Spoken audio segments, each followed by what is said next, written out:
What's going on, everybody? Welcome back to the channel, or welcome to the channel if it's your first time. It is your boy Mansa here today, and we're going to be talking about the new Netflix live action adaptation of Avatar: The Last Airbender. Now, for those of you that don't know, Avatar came out almost 20 years ago, back in 2005, and the main synopsis around it is there are four main elements that people are able to use throughout the world called benders. That's earth, fire, air, and then also water. But there's someone that's special called the Avatar who's able to use all four elements, and he pretty much, or she pretty much, keeps balance within the entire world. Now, at some point, a war started between the Fire Nation and the rest of the world. The Airbenders were wiped out, and the Avatar, who was now an Airbender, disappeared, and no one's seen him for over 100 years, and the world has changed. But eventually, a brother and a sister, they do find him, and now they have to, pretty much bring balance back to the world and try and fix things after 100 years of warring. That is the main summary of the story. Now, Netflix live actions, or live actions in general, when it comes to anime, even though Avatar isn't technically an anime, people kind of consider it because it takes, elements from, Eastern culture and philosophies and things like that. Netflix has been doing a better job recently with these. So I recently did the Yu Yu Hakusho live action review, so make sure you guys check that out. And then a lot of people seem to like the One Piece live action. Now, Cowboy Bebop didn't do well. I think they did a Resident Evil or something like that, or Castlevania. They did some vampire zombie thing live action recently that didn't get that good review. But the last three, they've been pretty much, 3 for 3. So Avatar and also The Legend of Korra are two of my favorite cartoons / animated, pieces of media that have ever existed. So of course I wanted to check it out and see if they did a good job. And honestly, I'd recommend it to people, whether you've seen it before or seen it or not seen the original. I'd recommend it to people. So let's talk about the style and kind of tone of the live action. So I think they did a very good job as far as capturing the essence of the world of the Avatar. So in the original series, it's clearly a lot of different cultures, whether it's like northern China or some, Native American, Alaskan, Inuit type of people for the waterbenders. The firebenders may be Japanese or something Asian, but most of them in this show were Asian, so you can kind of see that influence there. There's a lot of different philosophies, such as meditating in the spirit world and different animals' connections with the spirit world and humans and certain creatures and things like that. So they really captured that, especially with the architecture of the buildings and just the different games that they play, pie show, drinking tea, all this type of like Eastern culture is very deep rooted and incorporated into it. The Airbenders, you could say they're maybe from like Mongolia or something, or Tibet, somewhere in there, where they're these monks that are just dedicated to a lot of the philosophies of like Buddhism and things like that, with like not killing and being pacifists and everything like that. So you can kind of see that entrenched into the show. Now, obviously, there's plenty of CGI and, stunt doubles and things like that, but, special effects. But you could really tell there was a lot of, martial artists on set and, a lot of that style. And that's kind of what, a lot of the bending took inspiration from. There's Shaolin Kung Fu, there's Tai Chi, there's each benders kind of have their own style. And then, of course, it's hard to bring some of the elemental bending come to life, but I think they did a really good job with, the water bending and the movements and everything. Like, yes, you could tell it's fake, of course, but I think they did a really good job. I think they used a really nice, lens and scenery. Each episode did seem kind of like a movie in a sense, so Netflix definitely put the budget behind this one, and shout out to them for doing that because it definitely deserved it. Now, moving on to the story. So like I said, spoiler alert, there's going to be plenty of spoilers in this, but the story starts off with seeing, Aang back in time, well, during his actual time, he's being told, he's the Avatar and things like that. And we'll get into some of the differences in the stories and different elements of the show. Not a lot of differences kind of changed the show at all, but I did want to point those out, just so people are aware if they decide they want to watch this. But he learns that he's going to be the Avatar, but then, Fire Lord Sozin, who started the entire war, as everyone knows, that's where Sozin's comic comes from. He decides he knows the cycle of the Avatar, so he knows the last Avatar was a Firebender, Avatar Roku, and then the next one's going to be an Airbender. So his decision is, hey, we're going to wipe out all the Airbenders, and we're going to start our rule, and, that's what we're going to do. Genocide seems to be the answer for a lot of these people. I don't know why, but that's what they decide to do. They attack all the Airbenders. Monk Gyatso tells Aang to run away. He does. He freezes himself, goes into the Avatar state, and then he's not found for another 100 years. And then, unfortunately, all the Airbenders are wiped out, and then the world is changed forever. The Fire Nation is taken over, and that's where the world is right now. Now, fast forward 100 years, we get two young brother and sister from the Southern Water Tribe. They discover Aang in an iceberg. He's released. They take him to the village. Their grandma tells them, hey, this is the Avatar and everything like that.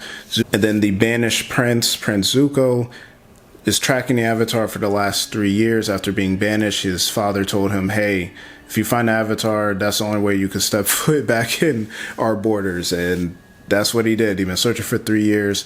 He finally finds him, and that's just his whole motivation throughout the show. That's all he wants to do is capture the Avatar and bring his honor back and be able to step back foot into the Fire Nation. And he's got a few, I guess you could call it daddy issues, but that's his plan. He's going to chase after the Avatar no matter where he's at. And that's kind of the recurring plot for the whole show. It's going to be Aang gets captured by Zuko, he gets saved by Katara and Sokka, and then or somebody else, and then he escapes, and then sometimes he gets saved by Zuko himself.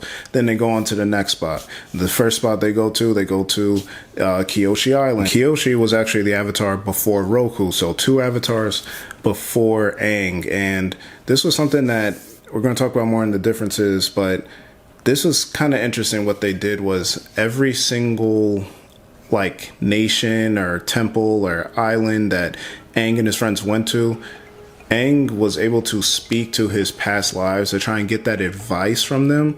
And now this wasn't in the original thing. In the original, he didn't do this until later. He met Avatar Roku, and that was about it.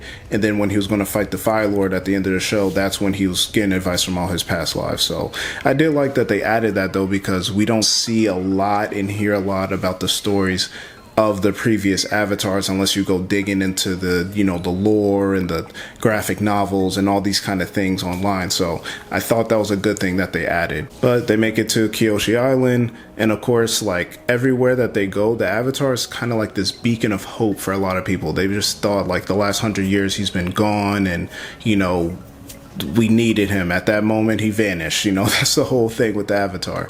But now he's back, and he's going to bring hope to everybody. Now, along with Zuko, there's someone named Commander Zhao, later Admiral Zhao, who is directly communicating with the Fire Lord, and he's kind of getting the green light to do whatever he needs to do, get all the resources he needs to go and actually, get after the Avatar himself, because the Fire Lord doesn't trust in Zuko at all, and Zuko doesn't know this. He's has this fairy tale in his head that if I find Avatar, I'm gonna go back, my dad's gonna unbanish me and things like that. And this was kind of interesting to me because I kind of fell for that a little bit too. We know that Zuko got banished because he spoke out during a war meeting about not sacrificing these new recruits. And we find out later that those new recruits that ended up not getting sacrificed, that his dad sent that crew off with Zuko, that was those guys, the ones that he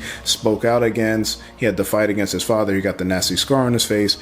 That crew that was going to get sacrificed ends up being Zuko's crew. So he directly saved their lives and had to pay the price for it. So I thought that was really interesting, and I don't know if that was in the original, but I think that was a nice, added touch into the story. So the next spot after they leave Kyoshi Island is they end up in Omashu, which is one of the great Earth Kingdom cities. You have Omashu, you have Ba Sing Se, and Aang runs into his old friend King Bumi. And now in the original, he didn't know it was Bumi until near the end of their little like back and forth fighting and all that, but here he recognized him immediately. Like Bumi just let his identity be known, but that was kind of cool to have them switch that up there. Then after this happens, after they leave Omashu, they end up going to the spirit world. Now this again was a little different in the live action because normally Aang goes to the spirit world at different points, but this time he went with Sokka and Katara, so that was different. But they can't really see different things, or interact the same way in the spirit world that the Avatar can, because the Avatar has a direct connection to the spirit world. And while they're in the spirit world, Sokka and Katara end up getting stuck. Aang has to then go off on his own, go meet Roku over in the Fire Nation at a fire temple, and then learn like, okay, what do I need to, combat this spirit who has captured my friends? And, they go into a whole story about what happened with some of the past avatars and their dealings with the spirit and things like that. And to be honest, most of these avatars aren't giving Aang the advice he needs at this moment. Like that did help with what Roku told him, but like Kyoshi was just like, hey, you got to do what it takes. And we know Kyoshi is kind of like this ruthless warrior, and she just did whatever by any means necessary. But Aang isn't like that. He's a young kid. He comes from a airbending nomad background. They're pacifists. They don't believe in killing, all these kind of things. So it's not really helping him to get advice from some of these. But anyway, of course, Aang ends up saving his friends, but then he ends up getting captured right before that. So it just never ends. He gets captured, then he gets out, then he gets captured, he gets out by somebody else. So he gets captured by Zuko and his uncle Iroh, but then he gets taken out and captured again by Admiral Zhao, and now he's in a stronghold fortress that no one can really get into, and he hasn't saved Sokka and Katara yet, so nobody's really coming to save him. So then we see someone does come to save him with this blue like Oni mask, and we're like, what is this? It's the blue spirit. And then when he does save Aang, we find out once the mask is knocked off of him that it's actually Zuko in disguise. And no, was he trying to save the Avatar because he really wanted to save him and that's his best friend? No, he wanted to save him to restore his honor, as we said. And they kind of have this little moment, Aang tells him, hey, I used to have firebending friends when I was younger. You think before this war we could have been friends? They try to have this moment, which is foreshadowing to something that, if you haven't watched the original, and I'm just not going to say it, but there's a reason that was specifically and intentionally put in there. And now after this, Team Avatar finally goes to the Northern Water Tribe so that Aang can meet a waterbending master and learn waterbending, because without him learning all four elements, because right now all he knows is airbending, because that's all he knew. When he learned he was the Avatar, he kind of left, and that was it. So they end up going to the Northern Water Tribe. It's super traditional. We get to meet, Princess Yue, who is a love interest for Sokka, and Sokka gets a bunch of love interests in the show. But so we get to Northern Water Tribe, and then Admiral Zhao is determined to, not only are they going to invade the Northern Water Tribe, he has an evil plan to actually capture and then eventually kill the Moon Spirit. And now the Moon Spirit, the waterbenders, they get all their power and everything from the moon, but his plan to do this is like, bro, you're about to knock the entire world. Like, you're messing with spirits, you're messing with the balance of the planet. Like, this is not to be played with, but he does it anyway. Yue, who was the princess, she was actually saved by the Moon Spirit when she was a baby, when she was sick. He actually, came to her and made her, healed her and everything. and she returns the favor, kind of like gives her life / sacrifices herself and goes into the spirit world to revive the moon spirit. And Aang, right before that, ends up going into what is called the Avatar state that I haven't mentioned yet. But the Avatar state is basically where you have unlocked like all the power of your past lives. You can use all the bending. You are as strong as like 1,000 benders, but at the same time, you're not conscious of your real, like, what's going on. Like, you see Aang, his tattoos start glowing, his eyes start glowing, and he just has immense power. He actually combines with the ocean spirit and turns into a giant fish water thing, which was one of the coolest moments in Avatar, that like for the entire series, and for that to happen in the first season is like, it really set the tone for the show. And pretty much every season finale has to do with Aang going into the Avatar state and doing something cool like this. So they end up fighting off the invasion. Yue, obviously, like I said, sacrificed herself. So, you know, there's that. There was a lot of death and lives lost, and I think they did a really good job with that. And, you know, I felt like in the original Avatar, it was like people getting thrown off here and going into the ocean, or people just getting knocked out. But like, no, there was a lot of like death and things like that, like people getting flambéed and charbroiled in this show. Like, it's a little violent. I don't know if like this like is appropriate for kids probably under 10. Like, it's, some of it gets, you know, pretty brutal. But, you know, that pretty much sums up, you know, the first season. And we're going to get into some of the differences, but they did set up the, you know, the next season that, you know, I think they'll get greenlit to get it. I'm sure this will be a success and everything. But yeah, that pretty much sums up the first book, which each season or chapter in Avatar is known as a book. So book 1, Water, is they did a really good job. So now I want to get into some of the differences that I mentioned earlier. So some of the differences between the live action and the original. The first one was, like I said before, we kind of got a lot more backstory into some of the previous avatars that you didn't get in the original one. Like, you see them in flashbacks or during, you know, title screens and things like that. But each nation that Aang went to, they went to one of the temples, and he spoke directly to one of his past lives. And I thought that was very, like, that was a good, creative decision to make. Now, I know there's other creative decisions that people didn't agree with, including the original creators, but I thought this was a good choice that they did. Another difference was what I mentioned earlier, where Aang was going into the spirit world not only earlier in the show, but also way more often than he did in the original cartoon. And again, a lot of these changes don't change the overall, like, how the show goes or how it, you know, the end result is how it gets there. It's just they went a different route. But I thought that was pretty cool. They even meet one of the owl spirit in there, and he said, "I'm knowledge," and things like that. And if you watch the original, you know, he shows up in that underground library in book 2. So will he do it again or show up again in book 2 or season 2 of this?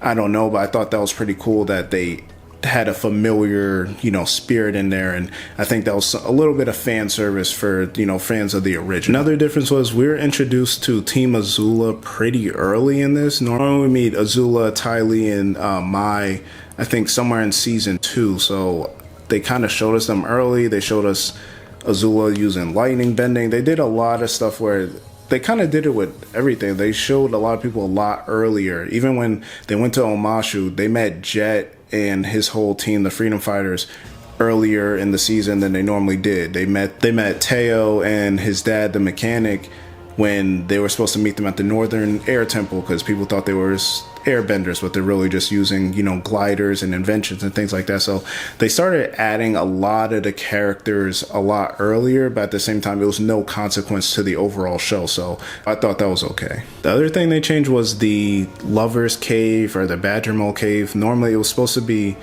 Aang and Katara going through it, and, you know, that was a whole thing between, you know, their relationship and maybe growing into something else and love and all this kind of stuff. But they had Sokka and Katara in there instead, which I thought because of the backstory of the cave it was a little weird, but I think it was important because there was a lot of frustration and things, you know, with their dad being gone that was built up, and they were able to kind of work through that going through that cave when it was just them alone. So I think, again, not how the original went, but it still served a purpose, and they did it, you know, they executed it well. Another little small thing was I couldn't tell until near the end of the show, but I thought Ozai was just being hard on Zuko to try and push him to be, you know, the next Fire Lord, and that's what a lot of people started to think, but we end up finding out that he was just doing this so that Azula would just be more motivated and end up, you know, surpassing Zuko, which she clearly has. Ozai's given her her own crew. At the end of the show, we see she took over Omashu, so that was a whole thing that it looked like it was one thing, but it was really another. He really doesn't care about Zuko at all. He sees him as a, you know, well, you know, that's the one thing. I feel like Zuko's lower on the totem pole, but if he is pushed to, you know, the greatness that he could possibly achieve, Ozai's not going to be mad at it, but he also knows Azula has the higher ceiling for potential. So that was some difference that, you know, we didn't really see in the original, but they ended up, you know, throwing hints at it and then fully confirming it near the end of the season. Then a couple more small differences. There was the whole like Yue being betrothed to Han, and then she ended up breaking it off herself because we end up finding out, you know, she's seen Sokka in her dreams and she knows that, and they're meant to be together and all this kind of stuff. But in the original, it was kind of just like they were betrothed and then she just started loving Sokka, but it didn't, like, she didn't break it off on her own. That was kind of like her own decision in this, which again was inconsequential. And then near the end of the fight, we had Iroh end up saving Zuko by killing Zhao, which didn't happen in the original. In the original, it was famously, you know, they were fighting and then Aang went to, you know, grab Zhao, and Zuko tried to, you know, save him, and he refused because his pride was too much, and he just ended up drowning in the sea. But either way, he died and fell down into the sea. So, and now I want to get into kind of what I didn't like. It's really just one main thing, and it's kind of the lack of character development. Now, a lot of people said this about Yu Yu Hakusho live action, but the difference is with that was it was only 5 episodes, and that was a little more entrenched, where a lot of those character development moments needed to be fleshed out 5, 10, 15 episodes each. And I didn't think they need to do that with Avatar. One of the things that came out before that a lot of people were complaining about, including myself, was Sokka was a little bit of like a misogynist in the beginning, but then he learns very quickly after meeting, like, you know, Kyoshi or the Kyoshi warriors and Suki and all of them, and Toph and all these other people through his experience. He's like, oh, women can fight too. Women are warriors as well. And they completely took that out. I don't know why. Like, I don't think it's offensive for him to be like that, especially if he ends up being like, you know, oh, that's not the way I'm supposed to think. You know, I think they should have kept that in. Then same thing with Aang when it comes to character development. You know, I thought it was a mistake to have him just run away because Gyatso told him to.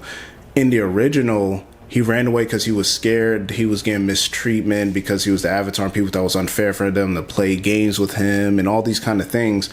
And when he comes back, he was kind of this like cocky, like, you know, he could do whatever kind of kid and all that. You know, he was a nice kid, but he was still, you know, a little overconfident. In this, he was just like moping around the whole time, just kept feeling sorry for himself and all this stuff. And I just felt like it didn't really, like, it didn't hit or land the way it was supposed to. I didn't like that at all. And to go along with that Sokka point that they took out, they ended up keeping in the part where, like, Master Paku was like, women do not learn waterbending in the Northern Water Tribe, blah, blah, blah. And I'm like, why would you keep that method of thinking but take out the Sokka part where it was inconsequential to the story? Like, I don't know. It was like a few of those types of decisions that just, I don't know, it didn't resonate with me completely, but you know, it is what it is. You're gonna have your gripes with every show, and you know, either live with it or just never watch the show ever again. But that's pretty much my review on the show, guys. So again, sorry for the spoilers for people that want a non-spoiler review, but you know, I do love Avatar, and I'm happy they did go ahead and get this greenlit, and I'm excited to see the second season. But what would I rate it? I give it a solid 8. I give it an 8 out of 10. I think they did a good job with, you know, a legendary series, and is definitely going to get a lot better moving forward. But you guys let me know what you think in the comment section below. Again, subscribe to the channel if you have not already. Leave a like on this video, and I'll catch you on the next one. Peace.